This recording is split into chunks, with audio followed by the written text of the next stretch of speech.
Tsukihime, or Lunar Princess, is a visual novel created by Type Moon and written by Kanoko Nasu. Released in 2000, the game centers around Shiki Tono, a young man who's been estranged from his family for around 8 years after suffering from a near-death experience that resulted in giving him chronic anemia. However, Shiki doesn't have any ordinary illness, as after this accident, he's able to perceive something known as the Lines of Death, which indicate the absolute death of all things. He lives with the Arumas after being discharged from the hospital, a branch family of the Tonos, until he receives a letter from his sister Akiya to come back to the Tono mansion 8 years later after his father dies. After returning to the mansion and being greeted by his cold and strict tsundere sister, our story officially begins. Not everything is as it seems at the Tono mansion, and there are strange murders occurring around town, dubbed the vampire murders. Depending on what route you go down in this game, you'll be presented with two overall vastly different scenarios, the near side and far side routes. Near and far side being references to the moon, the near side will be dealing with the strange murders going on in the town, while the far side is mainly focused on uncovering the mysteries of the Tono family. However, you will not be able to go down any of the far side routes after first starting the game, as it's a requirement to have cleared one of the near side routes in order to even get there. Although this is probably a good thing, as in my humble opinion, the near side routes are probably the best part of the entire game, with two of the most interesting heroines. Be warned that this is a visual novel with a lot of choices that can screw you over in a number of ways. Visual novels are essentially choose your own adventure books, and depending on what you choose, you can be led right to a dead end. Saving before just about every choice is something you should always do in this game, because if you aren't using a guide, you won't have the first clue about what will end up killing you. Something called affection points also play a role in this. If you choose something that the heroine wouldn't like, that can also contribute to you getting screwed over right then or in the immediate future. But I'm also making this all sound way harder than it really is. While a lot of it is very trial and error, most of the choices are pretty obvious. Not to mention you can always go back and make the right choice. Visual novels are kind of simple in that way in terms of gameplay. The first heroine's route you'll more than likely end up going through, Arkwade Brunstad, is the route that stands out the most in this visual novel, and one that most who have played it will remember. Arkwade is a woman Shiki sees passing by on the street and develops an unexplainable urge to kill her immediately after seeing her, and that's exactly what he does. Shiki follows her to her apartment and stabs her to death. The scene is pretty brutal, even going into detail about how Shiki got off on stabbing her. This gives us a lot of questions and doubts about our protagonist and who he is. By doing this, the route does a pretty good job of hooking you and making you want to find out what it is that's wrong with Shiki. After stabbing Arkwade, you must make a choice that either leads into the Arkwade route or Ciel, another heroine we'll get into later. Shiki must either accept the reality that he's killed someone or convince himself it's all a dream. If you choose the former, this will lead you into the Arkwade route. The next day, Shiki goes to school like usual until he spots someone he least expects to see, Arkwade, the person he killed just yesterday.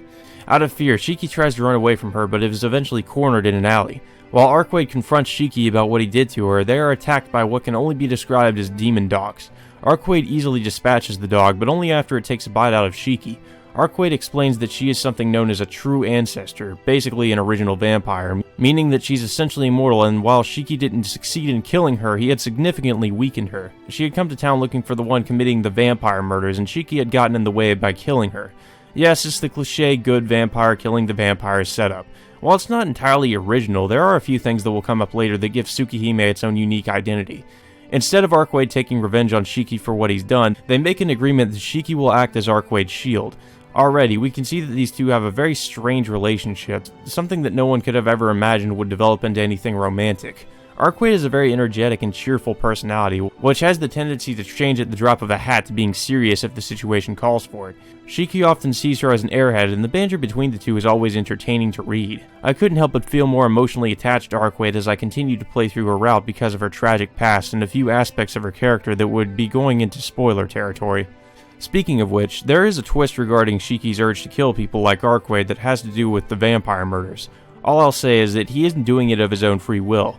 As with just about all of these routes, there are two different endings, either the true ending or the good ending. In order to get the good ending, you must get the true ending first. The only exception to this is the normal ending for Akiya's route, which may as well be a bad ending. However, it's not an ending you have to get, nor an ending you'd probably want to get. The next heroine you'll come across is your senpai, Ciel. Ciel is someone who you learn halfway through Arkwade's route isn't who she seems to be.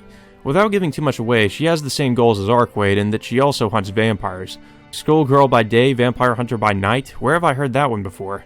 However, despite having the same objective, Ciel and Arkwade are very much opposed to each other, mostly because Arkwade is a true ancestor and because she's become involved with Shiki, which is something that happens in both the Arkwade and Ciel routes.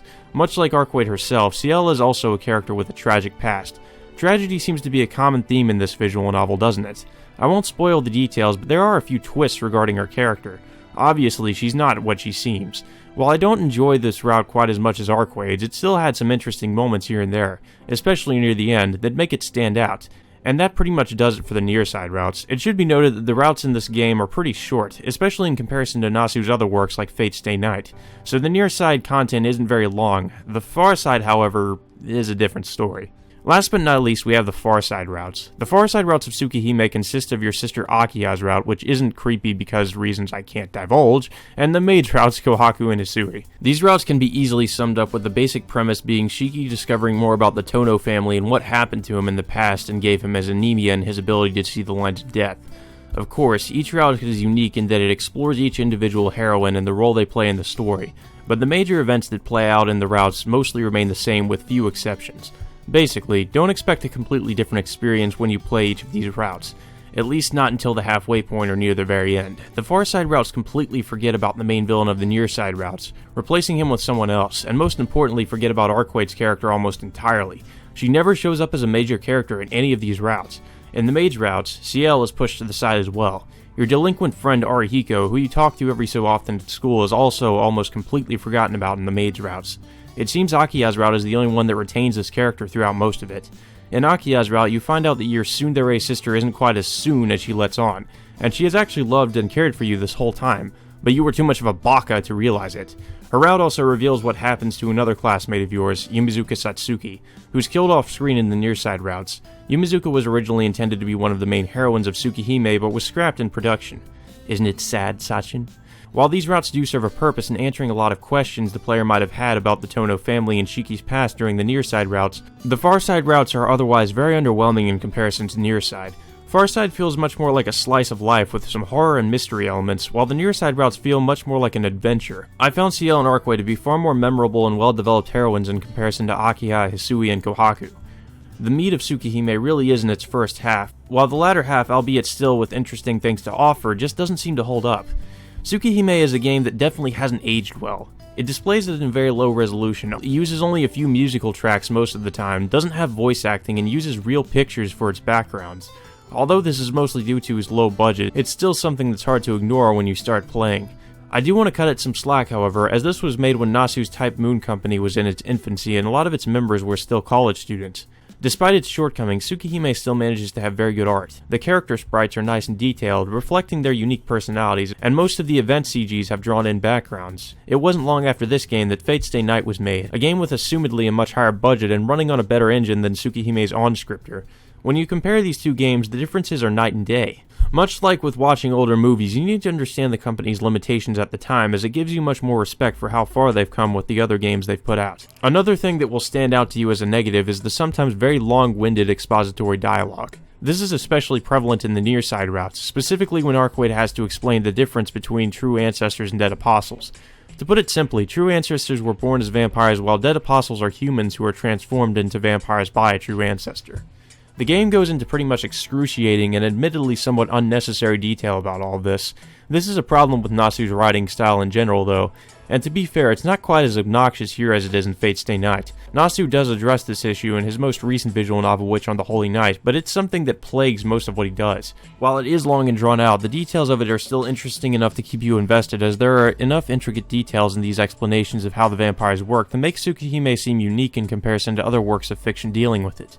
In the end, because of its age and budget, the game does fall short in more than a few areas, but if you stick with it, you'll find some pretty interesting characters and an engaging story. With this series, much like with my regular unscripted Reading Corner series, I'll be scoring this visual novel with the recommendation to either read it, try it, or skip it. They're relatively simple but effective, at least in my opinion. Like I've said, Tsukihime is a game that is very difficult to get into at first because of its low quality presentation, but if you give it a chance, you'll find a great story with some great characters and emotional moments throughout. That's really the driving force behind the game, despite its lackluster visuals and very simple music. Even though I myself am a huge fan of this game and anything Type Moon related, I would personally give it a recommendation to read it. But because I know that the aforementioned presentation and even the writing style could turn some people off from it, I'll have to give it a score of try it. While there is an upcoming Tsukihime remake that could alleviate most of the problems the original has, There has unfortunately, as of this recording, been no recent news on the project, so whenever it releases is anyone's guess. The remake of Tsukihime is also going to be more of a retelling, it seems, as the setting will be different and it will have different characters.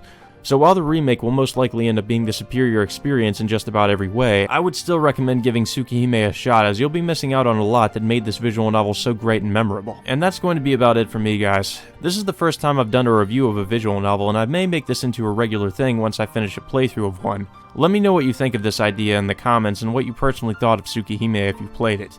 With that being said, until the next review, I'll see you all later.